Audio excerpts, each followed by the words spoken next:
Once upon a time, two boys grew up playing hockey in the village of Terrace, British Columbia. One of them went on to play in the National Hockey League. The other became a comedian. Now, one flies planes and coaches youth hockey. The other is still a comedian and owns newsstands. This is their podcast, Enjoying Orange Slices with Jeff and Ian. Welcome to a very special Enjoying Orange Slices, the day after the cup. My name is Ian Bagg. Jeff Sharples is here, and the holder of the cup last night, as you see in that picture right there, Daren Millard's here. Hello, Darren. Hello, gentlemen. How's it going? I'm more spry than you guys are, and I partied like crazy last night. What did you get? Like you your party till face off? 11:30 or what? What happened? Oh, Uber home? I was past midnight.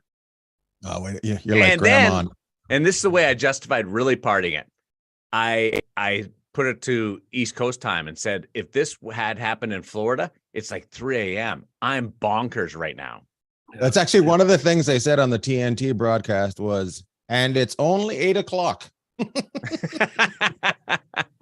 it's true. It's gonna be a long night. Well, and I can vouch for you partying like a rock star. Because I can always count on a text from you somewhere between midnight and 12:30, and that's really nice when I'm on call and I get up at 2:30 sometimes. So I always enjoy that. But last night, like I said, we're going to give you the 24-hour window to just have the time of your life. So people might or might not know, but you were down on the ice last night after that after the cup win to interview the guys, and that must have been surreal because the cup was given out here 6 years ago, but to Washington last night was for the home team. Well, let's stop for a second. Darren works for the Golden Knights. He's also works for Sportsnet as well, still, right? Used to. Or no? No. Used to, and he covers the team. He travels with the. I always how long have you been doing that? Have you been? I always appreciate people doing their research on my current career, and that's a credit to you. Yeah, it's not what I do. I don't know if you know, I'm a Vancouver Canucks fan. I could give shit what happened last night. You'll get back to the final again. You'll get back to the final again, Lord Bag. Yeah. Well, it's only been 3 years. 4 years you've been here now, Millard? So the fact that he even knows you worked for the Vegas Golden Knights is pretty good. That's a good start. Don't be too hard on him. He's ahead of schedule. Yeah, we're hoping to. Whatever, Stephen Ballard. I'm still trying to convince him that Columbus isn't in the Western Conference, and once we get through that, we'll work on you. Okay. Oh my God, this is just going to be a Chirp Fest. Welcome to the end of the season, Chirp Fest. Sounds like a good podcast name. I know a guy that has one. And there's more chirping on this. When you got the guy from Chirp. There's more chirping on this than there is on the Chirp. That's a credit to you guys. Yeah. You should actually do a live podcast and call it the Chirp Fest. That would be good. Will you guys be my first guest? I'll come on your show any day of the week and not know who you are. So you can work a crowd. I'm surprised that you're so nice to me when I give you the business like this, because I've seen you be awesome with people. It's so funny, and I think you treat me with kid gloves. Jeff told me to. He did? Jeff, thank you. Thin-skinned, very thin-skinned was what I told him. I said, and I told him to speak very slowly as well. Yeah. Can I get flashcards? Actually,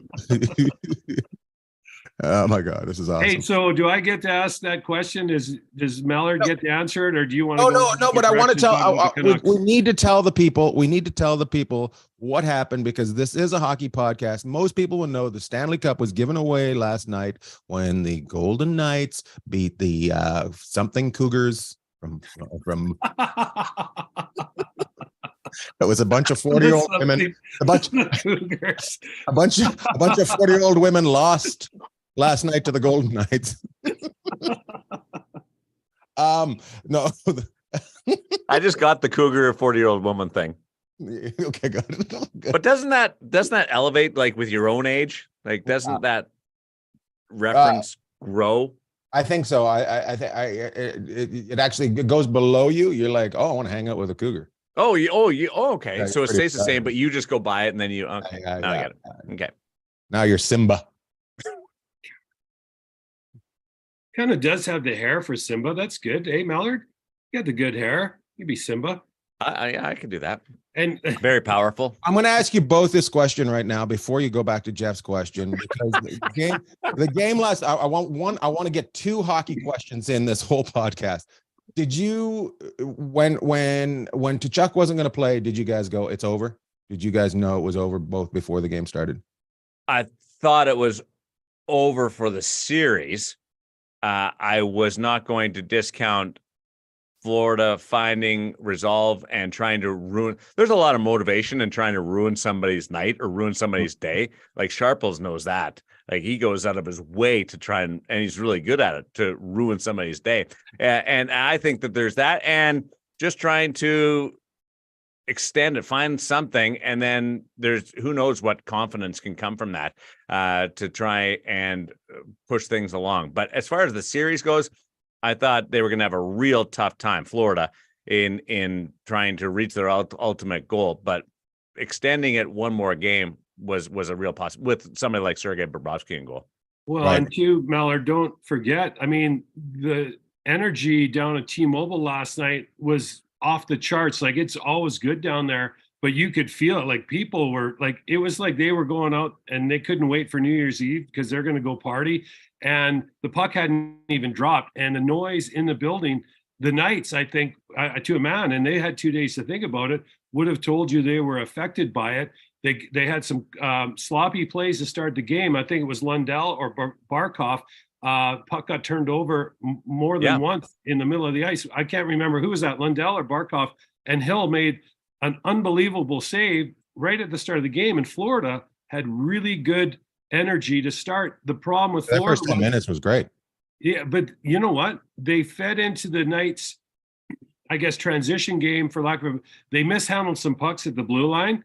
And the Knights got going. And as soon as the Knights came up the ice on these odd man rushes, the crowd went crazy. And then all of a sudden, the first period that Millard and I were talking about just getting through, the Knights were up. And it was on after that. Yeah, I'll be honest. I sent Jeff a note saying the first period is going to be the challenge. If they can get through the first period even, then it's become a normal hockey game. They go in, they talk to themselves and calm everybody's nerves down, emotion down. But they jumped on it, and the Mark Stone play, like the patience of that in a high pressure situation to have the rush, and you see that a lot of times on a 2-on-1 where the defenseman will just default to the pass or the option. They did that, but you don't see a player stop in front of the net, adjust, and then shoot it in. I've never seen anything like it at that point of a season. It just speaks to Mark Stone, the way that brain works. Exactly. And I would just add to that that play under pressure. I mean, we go all the way back to game 1 and the save Hill made with the stick out. Yeah. That now turns out to be not only affect that game, but that affected the whole series. Then Mark Stone, when he put that puck top shelf, he basically stopped at the top of the blue paint, went top shelf. The defenseman, like Millard said, defaulted off to the side. We are lucky because we get to see superstars come through here all the time. I mean, the Knights up and down, their roster are fantastic. But Connor McDavid's a guy that comes to mind. Some of the stuff we've seen him do in that T-Mobile was unbelievable. I got to say, I don't know if I've ever seen a better save than what Hill made. And I don't know if under the circumstance, like Millard said, I've ever seen a better play than what Stone did to score the first goal and last night and get the Knights going. And then it was pandemonium down there the rest of the night. Just to add on to your ad, Stone's coming off his second back surgery in a year. And he knows on that odd man rush that somebody somewhere behind him is coming down. And when he pauses like that, there's a chance that he's going to be filled in and put through the back of the net. And so he either knew all of the space that he had behind him, for Hagee was the player coming, or he was just flat out willing to sacrifice any potential hit that was coming towards him. But that was the other part, that his poise, knowing that somebody was behind him, ready to just crush him, was awesome. And the save was great. The goal last night was awesome. I think they took control of the series when Eichel got hit by Tkachuk in game 2, and I was with Sharples. He came back. That was at the end of the second. He came back for the third, and his first shift was a monumental play that set up Jonathan Marchessault, and it just put their foot down on the moment. And we're going to take this. Absolutely. That should have been that operations, that they'll be showing that every time they're trying to sell that surgery. They'll be showing that hit. Yeah, I would. Seriously. Yeah. This happened, and then guess what else happened? He came back and scored afterwards. Testimonials. Yeah. On the doctor's website. They're just going to put a video same on there. Same doctor that did Mark Stone's second back surgery is the same doctor that did Jack Eichel's artificial disc replacement surgery. So that doctor, he's not a team employee, should probably get a day with the cup and a ring. Hey, good point. That's actually a good point. Yeah. Let's start putting that out there. Yeah. I had no idea. That was the most injuries. Have you ever heard of anybody playing with a broken sternum? Nope. And I don't think we will again. It was like, think about sternum. First of all, I had to look up where it is. And then once I figured out where it was, like, how do you can't do anything without moving that. Right. So, and it's not like you can inject that area and freeze it, as far as I know. You can take painkillers, but it's not like a shoulder where you can freeze the muscles and have all kinds of pain-free mobility. So he apparently had to get help getting dressed for game 4. How about breathing? Yeah. Blinking your eyelids. That hurts. Yeah. That hurts again. I'm blinking right now for those who can't see. That hurts.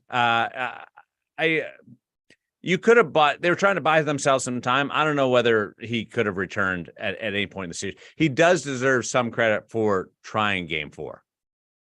Mm-hmm. Yeah. And Matthew Tkachuk, for those that don't know, that's who we're talking about. Yeah. And then, just simply amazing on both sides. It was those the only 2 questions you had. Yeah. Let's That's talk. it. Okay. We can wrap it up, because I got to go. Hey, I gotta go. So hold on. Sharple started this podcast before we went on and said, "Do you guys want to chat for a little bit, or do you want to go right away?" And we said, "Oh, it doesn't matter." He's like, "Well, let's go right now, because I got to get going in a little while." Like, why didn't you just start with that? Well, I just thought we'd ease into it, but I think in the end. How's that going for you? A little bit about you and I attending a game together, and because that was like bringing the biggest celebrity in Las Vegas down to your seats and having everybody look around. Like, it was like you were the prom king. You were the prom king that day, Millard. But don't you think, before we get to that, don't you think the bully got bullied a little bit in this series? Like, oh yeah, Florida came in and to me. They did themselves a disservice in the first 2 games, and I know that was kind of their MO. But I got to tell you, Vegas, the least penalized team in the league, but don't let that surprise you on how tough and how physical these guys and rigid they can be. I was really impressed with how heavy a game Vegas, and the big hits. There were big hits in every game, but as the series went on, Vegas was dishing out, and Gudas went down with an injury. Montour got hurt. We all know what happened to Tkachuk. I'm told Ekblad's going to need some kind of procedure as well. Yeah, and that could have happened in the round before. He never gets hurt. Mm-hmm. Yeah, I was impressed with how Vegas responded to their physicality and raised the bet on them. Because you hear people talk about how big and heavy a team Vegas is. Well, they definitely showed it in the Stanley Cup final. I thought the physicality part of it, they kind of took over the series with it. How many movies have we seen where the storyline is the bully in the end gets punched in the nose And then the main storyline is the smaller person or the weaker person portrayed in the movie ends up being the hero in the end. And if that was Florida's strategy going in, then that's a fault of their coaching staff. I think it was more in the players who had that ultimate swagger of we can do anything. We went through Boston. We took down Carolina quite easily in these playoffs. Toronto, they were no match for us. They thought they were unbeatable in the physical side or any part of the game, and they got punched in the nose. And part of that was Jack getting up, like that's standing up to the bully and not being hurt. And the other part was Keegan hitting Tkachuk, and then all the in-game plays that occurred where you could not intimidate the Golden Knights. They're a bigger, faster team and a deeper team, and it showed. Yeah. Do you think Toronto, Boston, and Carolina have to go back and rethink everything now after Vegas took it so hard to Florida? Like, I don't know whether, it's a copycat league, Lord Bag, but weird. I don't know whether you can copy what Vegas did, at least on the short term. Like having 4 lines, having the best defense in the National Hockey League, and I'll throw Ben Hutton in there as the 7th guy because he did a marvelous job too. But you don't have a blue line anywhere as deep with those 6 guys that can play against anybody's top line or anybody's 4th line and be physical and be able to move the puck. And then up front, Nick Waugh, I was told, would rather be this 4th line center than a 2nd line winger because he just loves where he is and slots in and comfortable with his line mates. Then you get to the balance that they had. They didn't load up. They went with a spread out approach, and that's a credit to Brett Howden and Michael Amadio, who were able to contribute through the Stanley Cup playoff run. I don't know whether you can copy it. Carolina would be the closest as far as depth and spreading it out, but their blue line isn't as deep and their forwards aren't as deep, and they don't have they were missing a superstar because of injuries. And let's give the credit where it's due. It starts at the top with Bill Foley coming here, but then Kelly and George and Kelly McCrimmon and George McPhee took a lot of heat for some of the moves they made, but Kelly and George believed you needed a big, strong defenseman that could log 25 minutes on the back. So they got Pietrangelo because their other guys weren't ready to take on that role yet. Then he needed the big, strong center. And Jack Eichel, in his first playoff, what did he have? 25 points. And every time he touched the puck last night, people were coming out of their seats. Like, this guy, I think, is just scratching the surface.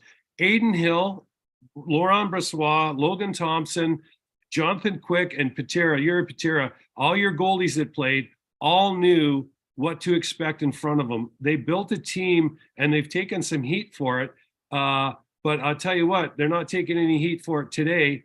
And I am so impressed that they went with their vision and they stuck with it. And the complementary pieces, Millard said it, Howden, Amadio, these guys, Ben Hutton, Bluger, Carrier had 15 goals this year and was unbelievable. And Nick Waugh, willing to take 4th line minutes or a few less minutes to play on the 4th line because he thought he could help his team more there. And was he brilliant in, like, from game 6 on in the Dallas series and even before that 4th line was untouchable. So good. They got their big centerman. They got their big defenseman they wanted, and their big goalie in Aiden Hill just stood on. He was a rock back there, and some of the saves he made, you would have thought it was, a guy, Marty Brodeur or Patrick Waugh in there. It was unbelievable. How about having 5 starter goalies? Like Toronto doesn't have one.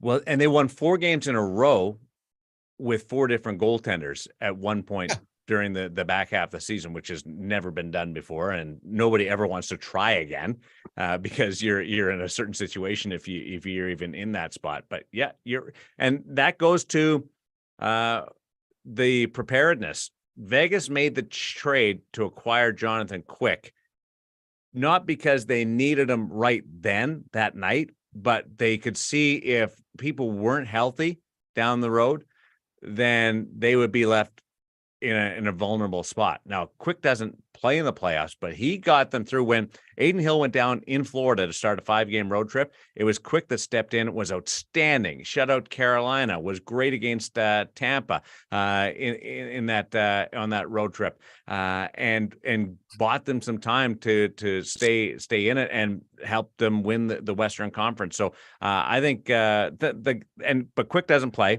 Phil Kessel doesn't play in the final.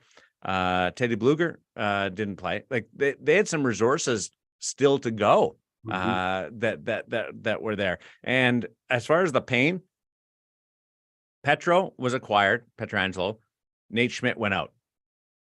People love Nate Schmidt, and that management group took heat for that because he was an original misfit.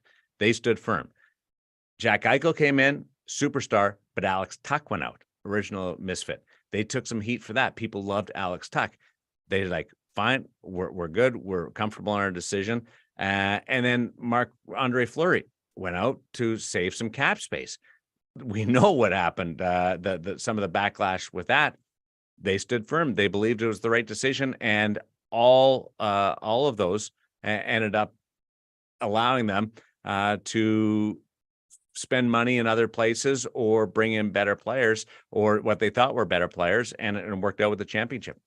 If you look at the last 4 Cup, or even I guess you go back to St. Louis, all those teams, St. Louis, Tampa twice, Colorado, now Vegas, they all have a similar signature to their team.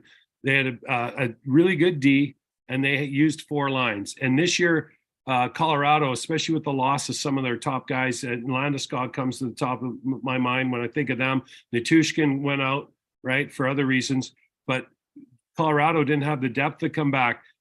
You know, maybe Tampa got a little bit tired this year. You know, they didn't quite have the same pace.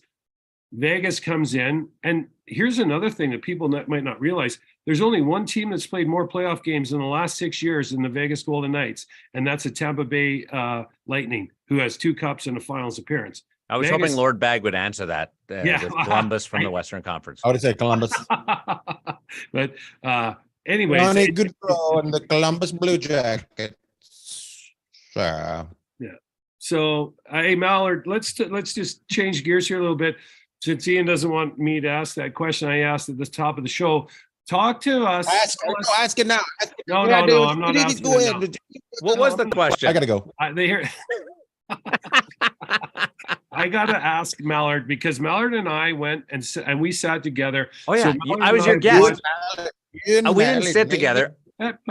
I was your guest, and we sat in row 4 to the right of the visiting net for the first and third periods. It's as close as I've ever watched a National Hockey League game ever in my life. So I wanted to ask the question because we watched up above what is it, 117? 117, where I sit for the television. Where you do your magic, right, when you're on TV. Then we've watched up in the press box in the very top of T-Mobile at center ice, looking down at the benches. Now you're down there. What, like, just the experience, or what did you take away? What was the difference? Because you said you hadn't seen a game down near ice level in 15 to 20 years because you're always working them. The closest I've watched a game, an entire game in the National Hockey League, was at Mullet Arena this year because it's so small. It's 15, 18 rows up. So you're close. And the next game that they played was in New Jersey, and we were in the press box, and it was like watching from the moon compared to Mullet Arena because you're so high up back to regular. So it was a shock to the system. What we were able to do in viewing that game 2 in your seat was just the impact of the speed, but how physical the game is, even when it's not physical. And to make sense of that is not every hit looks like it's going to separate your arm, but there's contact on every play that you don't appreciate from a higher level. I don't appreciate on a night-to-night basis how physical it is. And then you get into a Stanley Cup final situation, and It blew me away. I was so impressed. And then the emotion of the players and how much communication there is on the ice. People, I think, would be blown.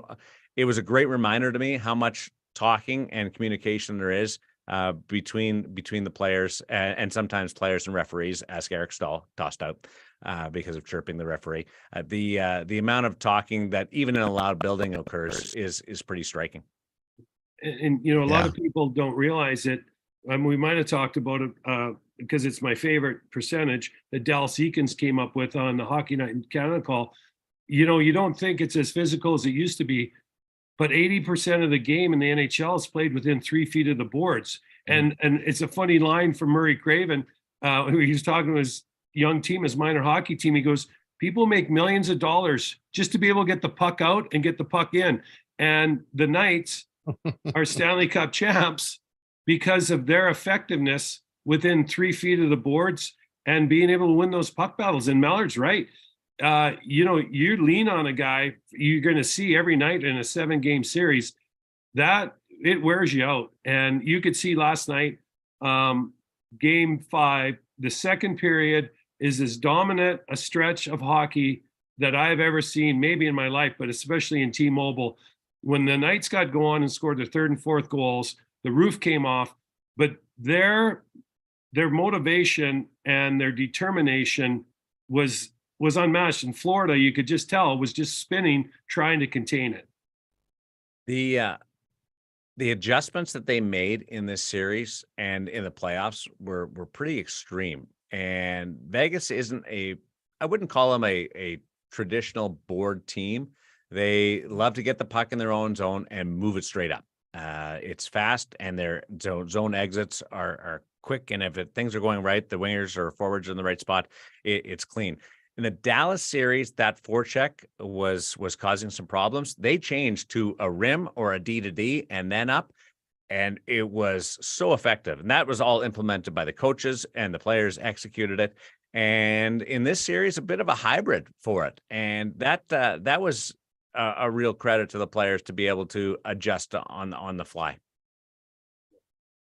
So, hey, Lord Bag, can I ask my question now? The one I wanted to ask at the start of the show, or are we not there yet? Nope, moving on.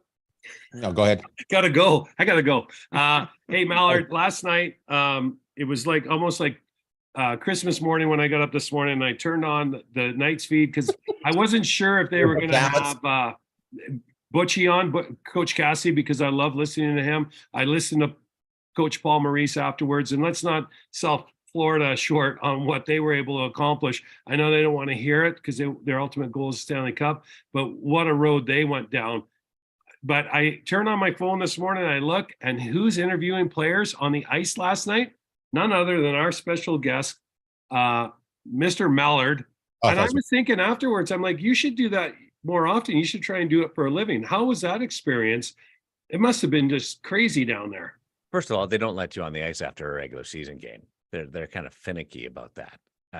Drag behind the Zamboni. Yeah.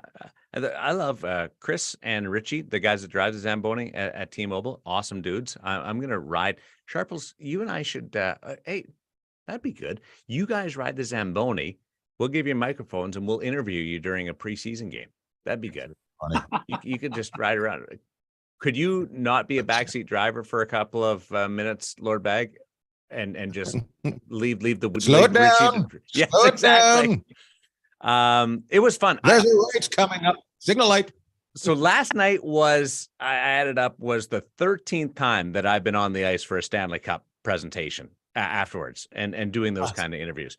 Most times it's been with a panel, Nick Kiprios or John Garrett, or with Sportsnet when I was there, and we'd have guests come through. Last night was the first time, though, that I've had skin in the game where I was part of the group that was winning. I was working for the Golden Knights, interviewing the players. I've got a relationship with a lot of the guys from some practice time that I get to spend with the guys on the ice to build their confidence. And I'm the reason why, by the way, Alec Martinez said it, I'm the reason why they scored 9 goals last night, with the confidence that has been built up within the group. So last night was really emotional for me to be out there and be able to see the parents or the family that I know, or Kelly McCrimmon, a person I've known for 35 years, and winning this thing, or Zach Whitecloud, who I think the world of, Brett Howden, awesome guy. Alec Martinez is one of my favorite people. It was a real thrill. And after every person I interviewed, but one, because they got whisked off, every person I interviewed, we got to have this big hug and a couple of words to each other. And they're in the middle of Stanley Cup. Probably didn't mean anything to them, but it was really cool for me. Absolutely. Yeah, I'm not too cool to say that was just whatever. That was a regular night. That was a career highlight for me. Good and for then you. as the cup was leaving, and all I've ever wanted to do was lift it, but I could never lift it because I wasn't part of an organization. And normally players are the only ones that lift it. But on a Stanley Cup clinching night, all the rules kind of go out the window. So Stone was leaving for the dressing room with the cup, and I made eye contact with him. I said, "Mark, do you mind? Can I lift it?" And he went, "Yeah." And so Mark Stone handed me the cup, and I got to lift it and kiss it. And I thought of my twin brother, who I grew up playing hockey with, and my dad, and starting off, and on all my Heavy Evison, one of my great first coaches. It was just so cool. And hockey has truly given me everything. I met my wife, who worked for the Toronto Maple Leafs, through hockey. It's given me everything. And to be able to hold that trophy, guys, I had tears. Absolutely, I'm having tears right now. I'm gonna start working. I think we should just wrap this interview up right Allergies? after that. Because are you allergies? Is that what's going on? Yeah. No, I'm kind of a puss. Can I just say one thing? This is not hockey related, Yeah. but I have this wind down routine every night. Don't take this in a dirty way, please. But I have this wind down routine where I'll go through Instagram, and I love watching comedy. And where this started was getting into Lord Bag and his routine and his different posts. And I watch different comedians, but it always comes back to you, Ian. And I think you are the most talented person that I've ever seen doing what you do, because you do so much crowd work and it's so reactive. And I can't imagine what goes through your mind and how you come up with it. And there's some preparedness, I'm sure, with it, but it's so quick and so funny and witty that I think you named the ultimate headliner. You're above that, man. I think it's a real thrill to be on with you, and to be able to chat with you about hockey is neat. With Sharp and I are always talking, but Ian, you're awesome, man. Oh, thanks, buddy. I actually, what's funny is the Stanley Cup was given out last night. Today shows up. I got an award from YouTube today. No way. Yeah, I got that thing when you hit 100,000 followers. Yeah, so I got this. I got the silver YouTube thing. Are you gonna hold it? 3 pounds. I'm gonna absolutely. You'll be seeing a video of me holding it above my head, drinking champagne from it, kissing it, and crying it. I sprayed that. Was here. I sprayed champagne. I was in the locker room last night, and I don't know whether I'm supposed to say this, but I will. Everybody's spraying champagne, so I thought, screw it. I took a bottle of champagne out of the bucket, uncorked it, shook it up, popped the cork, and dropped it. And then it started. It didn't break. It didn't break, but it started spraying all over the floor. And then I tried to pick it up, but then it was all gone, and I'd ruined the moment. So I just went, okay, I'll just leave. I totally fumbled the spray. Hey, Millard, it's part of the game. I know. Exactly. That's why you're a goalie, because you could never handle the puck, right? I told my wife that, and she was like, "Oh my god." Hey, Millard, talk about that a little bit. Talk about, being a loser and dropping the ball. Yeah, talk about. Well, it's kind of funny because when you see the Stanley Cup come onto the ice, it is the most surreal moment, because it's everything to anybody that's ever been a part of the game, and not all of us get a chance to even get near it, never mind win it. And but it's the holy grail, and people understand that know sports, that it is the hardest trophy to win. The Golden Knights had to play 22 games. Florida played 21 to get the opportunity to lift that thing. Some guys over 100 games this year So when you get on the ice and you see people that you know that are hoisting the cup or on the ice celebrating, it is an incredible feeling. And we're sitting on the other side and cheering, or sitting at home and cheering. But so you got to hold the cup, then you guys go down to the dressing room. Yeah. You drop the bottle. Obviously, they taped your hands together after that because you can't have another one. But how long did that go on for? Because I left before it ended. 5 minutes. Yeah, right? I left before the party in the room ended, and then we were upstairs. There was a organizational gathering function for all the employees, and about 2 hours after that, Mark Stone brought the cup up to the employee party, and that was pretty cool. And then they went out, but the dressing room party was.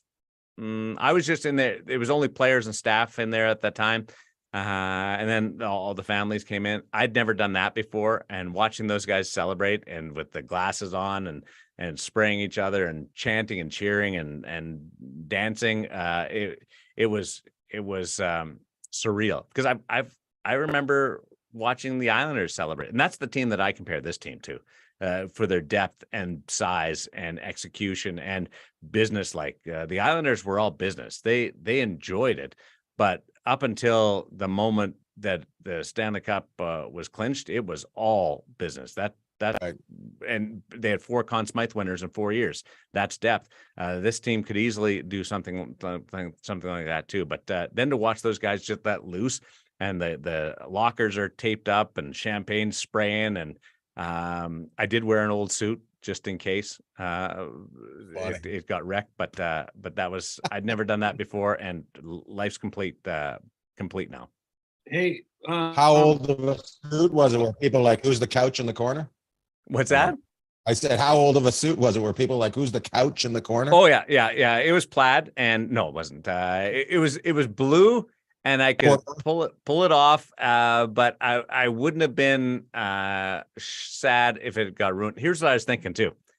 What if it gets ruined and then the team buys me a new one? I'm trading up like a 6-year-old suit for a brand new one. Like, why take the chance of wrecking a newer suit? Like, there was some strategy in that. Well, but there's some horse that's cold right now. Up in Alaska or northern Canada, you took their blanket. It was a little itchy. It was a little itchy. Wearing a horse blanket around with a tie. I wouldn't exactly call that, fashionable. I'm surprised Shane didn't give it to you about that. I didn't see Shane much last night. He's more an in-crowd guy. Who's going to host the parade? I don't know. I would think Shane and Dave would have a role in. So the parade will take place, and then there's a place for speeches and the rally where the crowd gathers for all of these things. And there's an MC for that, or MCs. It could be Katie Marie and Mark Chinook, who do the in-game entertainment and hosting for the Vegas Golden Knights, or it could be Dave and Shane. Dave Gosher, the play-by-play voice, and Shane Knighty, our TV analyst. I don't think it'll be me. I'll probably be on some walking beside some bus with a dog who's trying to pee on the wheel because things go so slow in those parades. I'll be getting my steps in. Can we talk about that now? Yeah, we can do the P word. We can see the P word, the parade word, because Millard got all fired up at me the other night, and I'm with you on that. Like, I'm not sitting there crowning anybody before it's time, but it's some of the kids I work with, their parents work with the Las Vegas LVPD, and so one of them said to me last night, if they win tonight, they're looking at Saturday maybe as a possibility. And I thought, I bet you Millard has that information, but if he doesn't, I finally have some information that he doesn't have. But what are we looking at? Do you have any idea when they're going to light it up on the Strip? Well, now that you've set me up, I'm supposed to say Tuesday, but you have the good information on Saturday, so you're an insider. So credit to you for being the insider. But I've heard the same thing Saturday, and I've heard mid to late afternoon to evening. I've heard a couple of different timelines for that. That it could be evening because of the heat, and it's not hot if you're out there for 20 minutes or half an hour, but if you're out there for 5 hours, like some of these, like Toronto Raptors parade was like 8 hours long because of the amount of people that showed up. The buses couldn't get through. If you're out there for 5 hours, that's a long time. Or if you're in Toshiba Plaza for 5 hours, if that's where they do the speeches, then that's a long time to be. So I think there's probably some kind of movement to shut it under the sunset a little bit. Well, and we're supposed to get up to close to 100 here this weekend, high 30s, 37, 38 Celsius for our metric viewers. And, well done. What's your conversion formula on that? You know what? I don't do the math. All I can tell you straight out. Okay. So we know 0 is 32, but then I just keep it simple. 5 Celsius is 40, 10 is 50, 15 is 60, 20 is around 70. And then once you start getting higher than that, you can figure it out from there. 30s around 80, 85. So that's how I do it. So, but everybody knows, right? 37, 38 is right around 100. So next Tuesday. Thanks for insulting me. Well, no, I mean, hey, we're all publicly educated. You from Manitoba, Ian and I from British Columbia. So I know you understand math. But Ian's using his fingers right now. As soon as he's brought the numbers, I just glazed over. He's the Elliot Friedman of weather. Yeah, I mean, it's kind of my job to know weather now. But next Tuesday is only supposed to be 90 in Vegas, which is not Tuesday. It's not Tuesday. It's not even Tuesday. So okay, so Saturday. I was trying to give you a compliment and set you up to be an insider. I'm out. And you didn't even acknowledge it. You're right. I think it's going to be Saturday. Okay, I told so just so everyone knows, I said to Millard today, old Millard, I said, hey, you can say whatever you want today to me. It's your day. It's hey, whatever he says, because I will say this while we're complimenting everyone. You want to me, it's your day. Don't I do that anyway? We're lucky. We're lucky in Vegas. We've been spoiled. Every day is Millard's day. Yeah, it is. That's wakes up. It's like Christmas morning every morning when he wakes up. Again, this is awesome. It's the 7,000th straight day that it's my day. It's his day again. Who gets this? It's your day.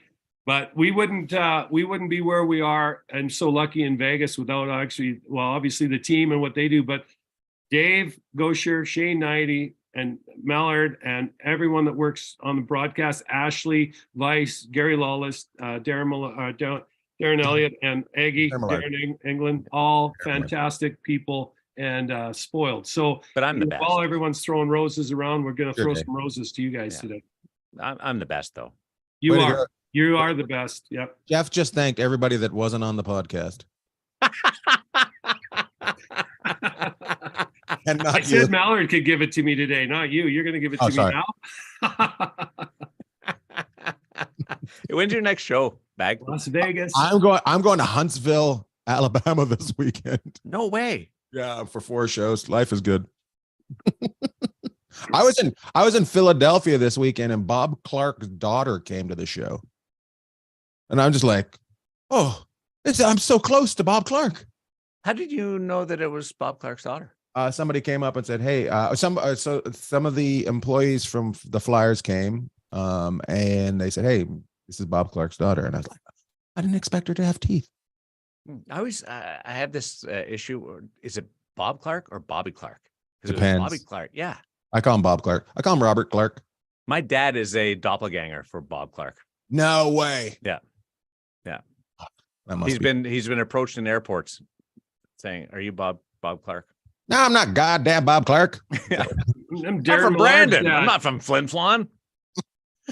Well, wasn't it Bobby Clark when he played, and then when he became a GM, it was Bobby when he played, Bob when he retired.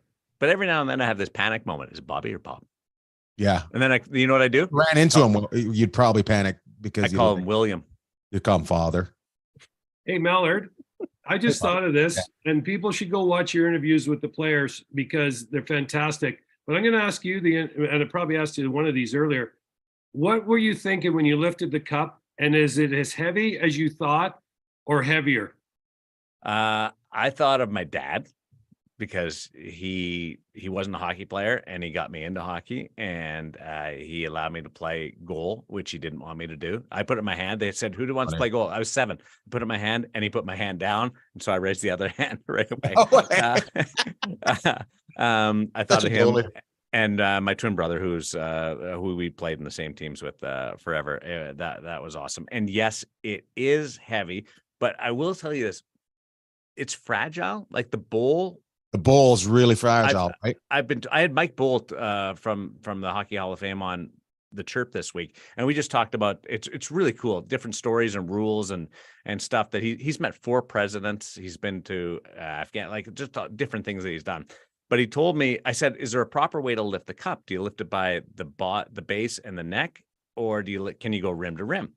And he said, the safest way is probably the neck and the base, but the easiest way is rim to rim, but it's fragile. The bowl is really, really fragile. When I lifted it, yeah, it was heavy, but I could feel it bend a little, like not bend, wobbles. But it wasn't. Yeah. And I was like, wow, so that was right away. Like Bolty's right. It does twist a little bit, and not big time, but then I held it over my head and I thought, screw it. I gave it a big kiss and thought it was a pretty good moment. You're right about how the like it's silver, right? It's made of silver, and it's so you feel like you're going to break it. Yes, when you're touching it. And in my head, when I felt it, I was just like, how is this still around? Yeah. Because the things they do with it, it feels like it gets dented. Last year it got dented. That they have to. But you feel like it's going to look like it got run over by the end of what do they do with it? So whoever. What would you guys put in it if you're going to have drink or eat out of it? It has to be drink, right? It has to be. You have to drink out of it. Well, yeah, or you like people put ice cream or Cheerios or cereal. Boring. That's boring. What would you? I think so. What would you eat? Campbell's soup. Put Campbell's soup in there. Oh, you know what somebody did one soup time? They did a margarita and a Caesar in it. Wow. Except now they won't allow the rimmer on it because it discolors the silver. So you have to. That's so funny to take. Yeah, they discovered that by accident because they put the rimmer on it and it darkened the silver and they had to shine it up. So I was thinking ice cream. I would love to do ice cream out of it, and I did champagne last night. I think you got to go beer or champagne, right? I mean, you got to go old school, like they did back in the day, and that's the way. Hey, what would you say? What were you thinking when I did it? Do we not want to know what I had out of it? We had orange crush and vodka out of it. We went like you were 16 again, like 14 drinking for the first time. What do we put with alcohol? Vodka and orange crush. It's gonna be fantastic. And then that's the time where you're dreaming about the Stanley Cup the most. So we went really. Did you throw up really like young. when you were 16? Oh, like you wouldn't believe. Right on my wife. Right on my girlfriend. I love you. I want to know almost as much as. Yeah. Hey, so much, my lady Kappa. Did your wife grow up in Terrace too? No, she grew up in Virginia. Okay. I wondered whether or not you drank your first orange crush and vodka with her and then the Stanley Cup orange crush and vodka. That's funny. That's really funny. Just trying to get I grew up. Can you imagine growing up in a town and your wife isn't from there. Jeff's wife from is Hamilton. Exactly. But growing up in your hometown and somebody seeing you grow up and they still want to marry you, like they've seen the word. That's a good point. It's just every uncomfortable moment of your first 18 years. I want to be with you forever. Yeah. There's no way that lasts. Yeah. No. And they don't. Yeah. Remember the time the horse shat on you in the field? And she's got to look at all the other people that go out and are successful and maybe don't have the greatest lives anyway, but there's always that I should have left town. Oh yes. Yeah. Oh, I had no idea. Kyle's not doing it right now. There's always regret about Kyle or Peter or Steve. He was so gorgeous when he was 12. 12. Yeah. Now look at him. Grrr. Just go to sleep. And I love my town. But you're hurting my sternum. Hey, Millard. I couldn't imagine if I had a broken sternum right now, I wouldn't be able to do this. No, you wouldn't. And just think of someone, most people have probably hurt their ribs at some point and they can't breathe. They can't do a lot of things. I did that. Just think about like not dragging in the ditch, but even going like to the bathroom and standing up. I mean, these are things that he's going to struggle with for a long time. But I got a question for you. After you go to the put bathroom. a Golden Knights mask behind you there. Thank you. Are you going to do a Golden Knights mask behind you now? You know what? I have one. I just got this done. It's a Golden Knights duck mask. That's cool. And it's got this little flag here that says "Let's go, Misha." Yeah. Misha Donskov does a lot of the rehab skates. He does all the rehab skates. He's assistant coach with the Golden Knights. So I'm fortunate enough to go out with Misha and the players during some rehab skates. And he's the most positive, energetic person ever. Like he puts these guys through their paces and they love him. I can't imagine being put through my paces and still loving somebody. I would be so bitter, but they love him. So that's just a little bit of is that when you skate with the most? Misha. Is that when you skate with them most? Is when they're doing the rehab? Yeah, I do a couple of practices when they're in dire needs, but most of the time it's rehab. Well, people then a Manitoba flag in the back. What do you got? Good for you. Manitoba flag. Oh, nice. Hey, a lot of people might not know it. We've kind of glossed around it when we've had Millard on, but Millard's been on the ice, not as much now when they had 5 goalies, but Millard's on the ice during the year with the Golden Knights. And that's when you see guys like Martinez and Marchessault and Eichel with all that confidence shooting the puck, right, Millard? They get to warm up on you. So you're kind of crazy for going in there facing those shots, but we did a lot of rehab skates when Eichel and Marchessault, by the way, were out at the same time. And I think that's when everything clicked, when they came back and then they were on the same line because they tried it earlier in the year and then they went away from it. I think that part of it, being together for so long, helped their relationship and their chemistry. But no fluke that I skated with those two guys and they were 1-2 in Conn Smythe Trophy voting. Good for you. Good for you for helping. The stats don't lie. You're a workhorse. Yeah. Everybody's got a role. Millard, don't lie. What? How would you wrap up like what you saw last night? And like for someone that was watching at home, or what are you saying? You got to go? Yeah, I told you guys I got to go. But I got a few more minutes, not many. How would you? You can talk like life-wise. You don't have a few more minutes.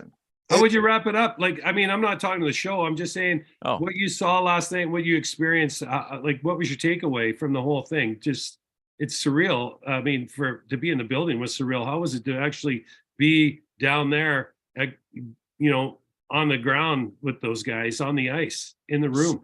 Stress-free. Like everybody got to enjoy it, which hardly ever happens. That you're able to.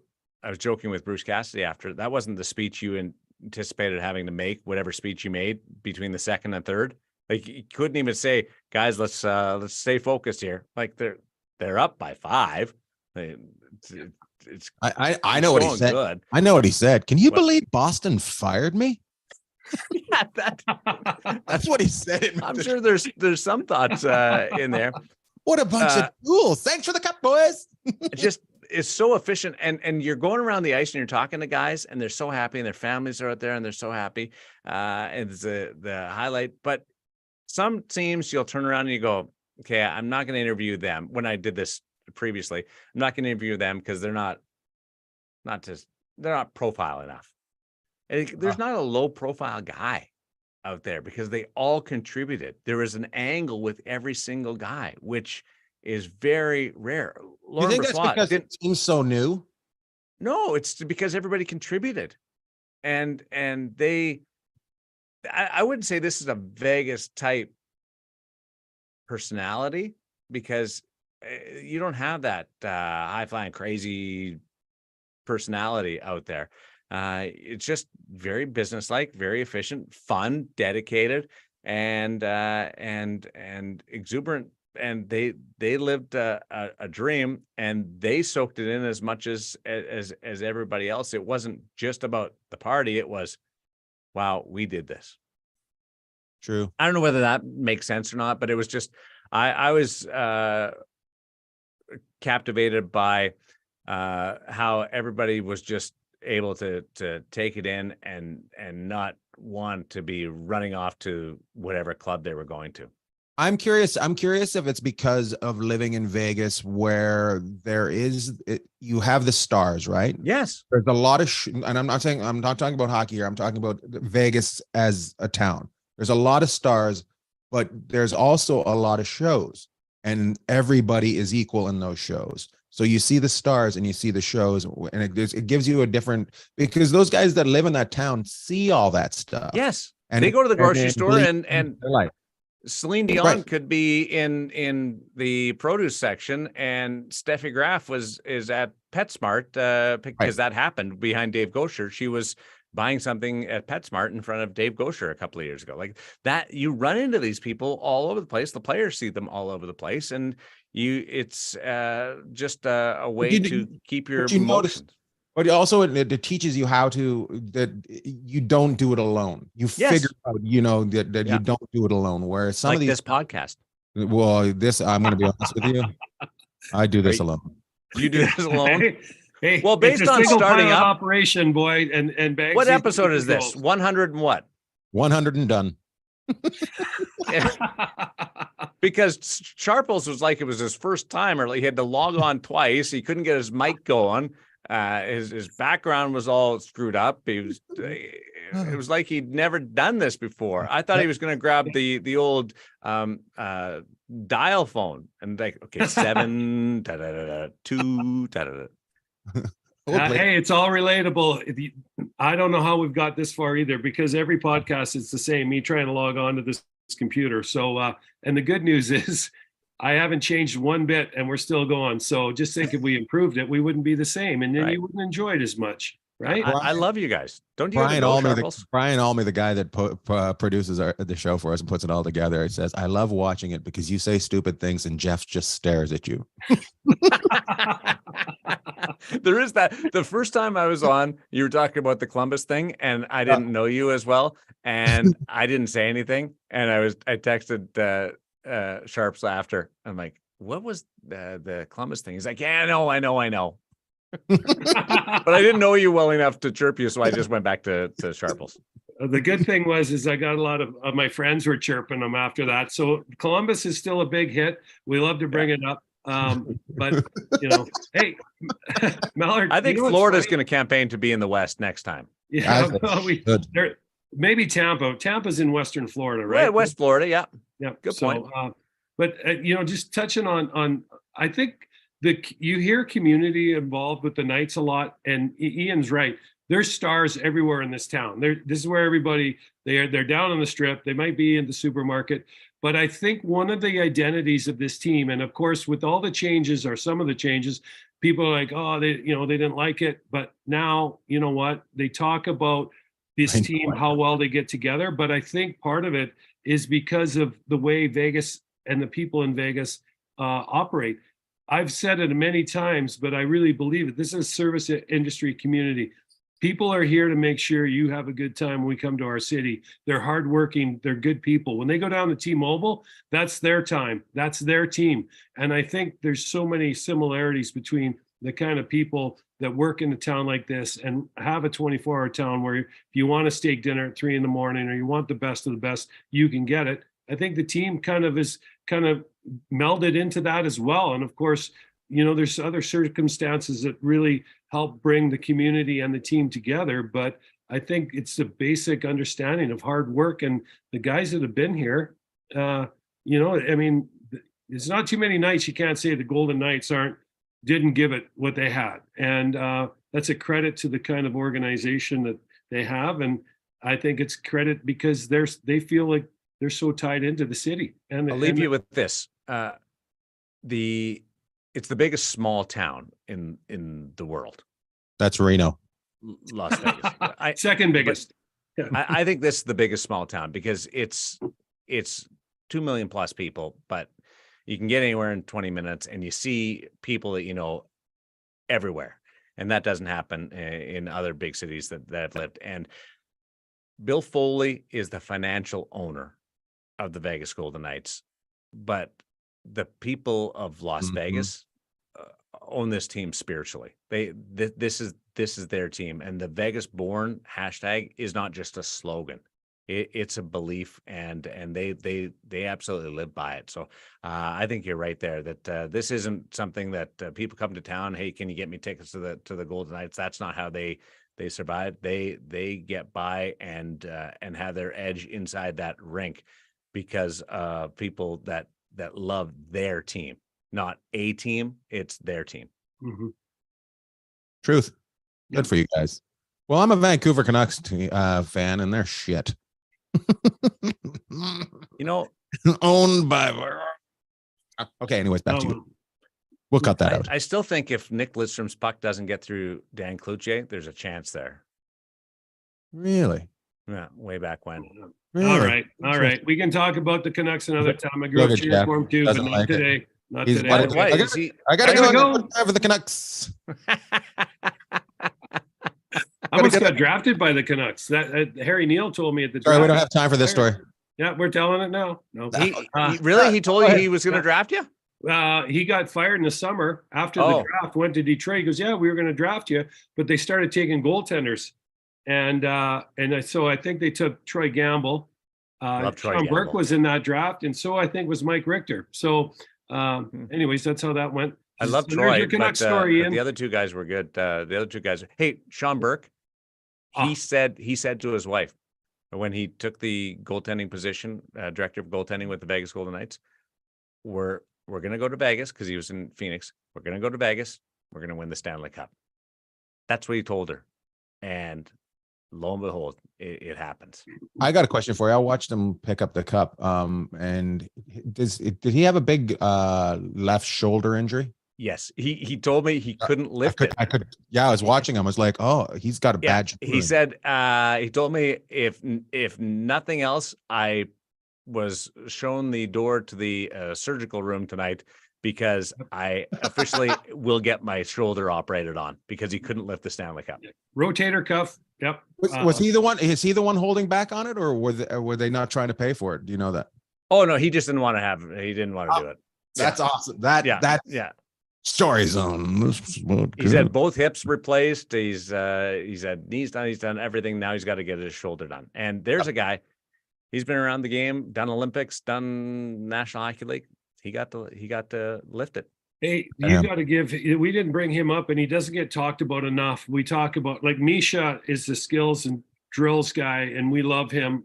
But Sean Burke came in this year, and he basically was David Copperfield out there with the Magic, putting all that together. Or Matt Franco. But it's really amazing the job he did, and he needs to get a lot of credit as well. Are you afraid that you're going to leave somebody out right now? And no, I got to thank everyone. I think, it's kind of funny. I'm going to tell another story because verifying how many magicians he knows. Yeah.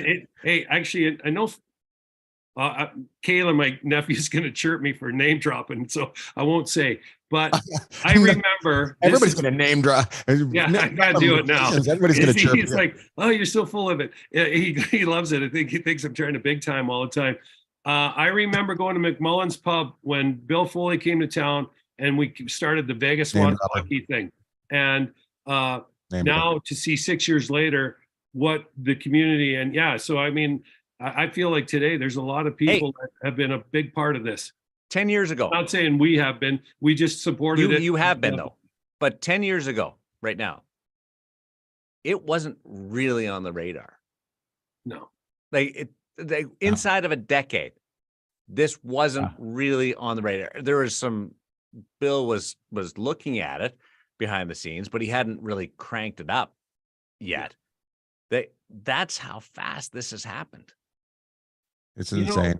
It's funny, Millard, you say that, and we'll get going here. I really got to go in a minute. But when you had us on talking about the Thunder, remember the Thunder night, and you had me come on, and I got about 85 to 100 text messages after that time. And what it said to me was how many people that I've known in the community over the years that I had no idea were huge Golden Knights fans, that this team and you guys, what you guys do on TV and everything else has pulled in. And it's shocking to me. This is like the amount of support and the people that you would never think are huge Golden Knights fans, what hockey's done. And I mean, that's what it is all about. It's about connecting and building. That's what we're trying to do with the game. And the surge in youth hockey now is what I'm most excited about, because I've been in Vegas since 93, and the Thunder and the Wranglers were unreal. And then we went on a dry spell until the Golden Knights come. And now we have something that people love, that we, all three of us, grew up loving and playing. And I just feel really blessed and really lucky to even be able to talk a little bit about it. Never mind what the guys are doing to make it work on, the players in the organization. So I was just glad to be on TV with you, because that meant that I didn't have to text you. It was a lot quicker, because we're always texting. The only person that texts me while I'm on the air is my wife, to see when I'm coming home, so Carlos leaves in time. That's funny. Hey, we were sitting beside each other. The poor boy. So we kept the it going. Poor boy. You have the same pool guy? We'll edit that one out. Carlos gets around. Carlos gets around. It's funny. I don't. Apparently, he cleans the pool, but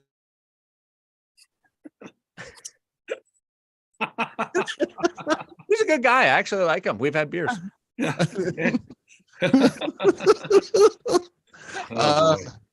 I love it. We were supposed to do a quick 35 minutes, and it's now been an hour and 5. So we'll wrap it up. Congratulations to both of you for enjoying the win for the first one for the Golden Knights. I love it. It's the end of the season. That's the only disappointment for me. When the Stanley Cup's given away, there's no more hockey, and you just kind of like, you text your friend and you just go, hey. So you got nothing to say anymore. So going to Huntsville. Going to Huntsville. Life is good. Before we wrap this up, are you going to the draft? I don't know, but there's talk of it. Are you going? Why don't you go? I'm going. I'm doing a show the night before in Nashville, and then Jeff and I will be there for the draft. So you should probably get on that. Okay, yeah. Our schedule is kind of in flux right now, with wondering whether we're going to win. How long the parade's going to be. Yeah, and people will be getting out of town, and who's going to be around, and all that kind of stuff. So I will put my name. That's a good carrot to want to go. Not the draft. I like the draft too, but to be able to see you guys would be great. Yeah, you can come and watch Lord Bang take down Nashville. Do you do your sets the same way? Like one more thing, and then 35 minutes later, one more joke. Sometimes I gotta go, but one more joke. I actually I did one of the things that Jeff loves. The other night they kept lighting me. I said, if I see that light one more time, I'm gonna be here for another hour. Because they like you to tell you how much time you're done, and the girl just kept lighting me. I'm like, is that how they tell you to get off? Yeah, they put a little red light at the back and just lets you know. They ask you when you want it, and I get mine at 45. So they gave me at 45, then they gave me at 55, and they gave me an hour and 5, and then they just left it on. I said, turn it off, or you get another hour. And Sharples is in his plane circling, saying, "Are they doing that for I can land?" It's my favorite thing, Millard. I love it. I'm like, if you come with us to Nashville, I'm going to have him light him in about 23 minutes and watch his head spin off. I'm taking a laser pointer.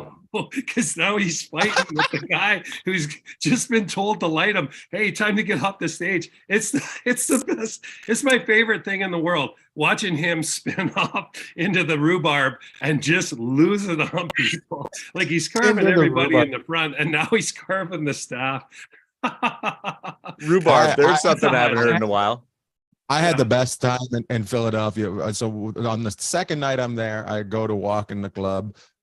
They've got security there, and they're like, you got to put your stuff through the metal detector. And I'm like, I'm not putting my stuff through the metal detector. And they're like, why don't you think you need to put the stuff through the metal detector? And I go, because I'm the guy on that poster right there. And they go, no, you're not. and then I go to the person at the ticket booth. And then I go to the person at the ticket booth. Can you let them know who I am? And they go, I don't know who you are. No, This is the second night I'm there. The first three people, the manager had no idea who I was. And then the manager said I couldn't go into the green room. She didn't know who I was either. And I was just like, I made my intro. You probably don't know who he is. Please welcome Ian back. and you still did your set. There's a lot of people that would have blocked. I trust me, I had a little bit of a meltdown. I motherfucked some people. Let's just say that the staff got free pizza that night. That's Apologize about my language. Apologize about my language. Oh, that is so good. And I think you're like top of your craft, and you still have to deal with that stuff. Good on you for having to fight through that. Yeah. It's you know, I'm like you. You know how you said yesterday, it's a dream what you get to do.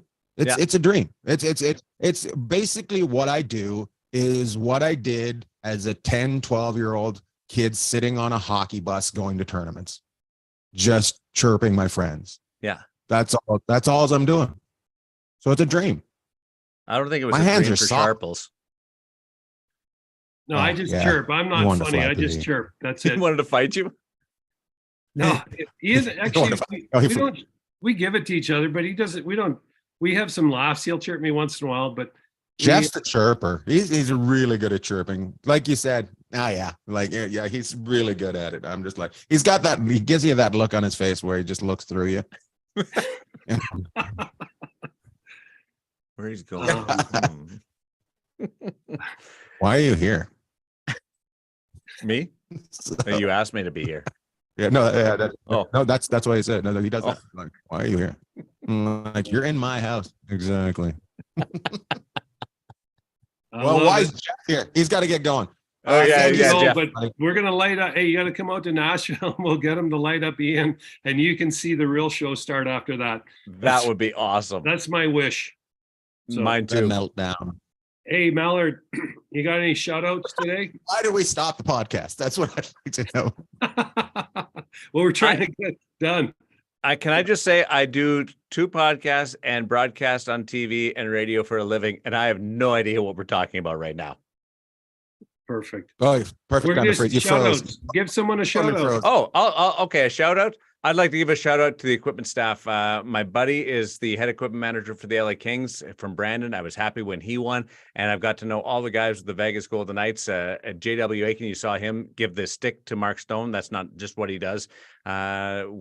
Fixes broken sticks or hands off broken sticks. They put in long hours lugging stuff around and fixing stuff, and the therapy and the medical staff and the equipment staff for championship teams, they are awesome. Right on. Well, I'll give a shout out to Bill Foley and the Vegas Golden Knights organization. Congrats to them. I'm also going to give a shout out to your lovely wife, Jen, who I had the pleasure of seeing the other night. And she has to put up with you. And just a shout out to the Vegas community. Congrats for the people that supported the Knights before they got here. And now you're on top of the mountain today. So good for you. And I'll give a shout out to all the other fans of other teams that had to listen to us talk about the Vegas Golden Knights for an hour. 11 teams left that have not won, I believe. I think there's 11. Oh my God. 10. 11. Yeah. But you're one of them. Mr. Bag, that might be the best shout out we've ever had in this show because we took all the air out of the room. Your Canucks are one of them. You son of a... All right. I got to go.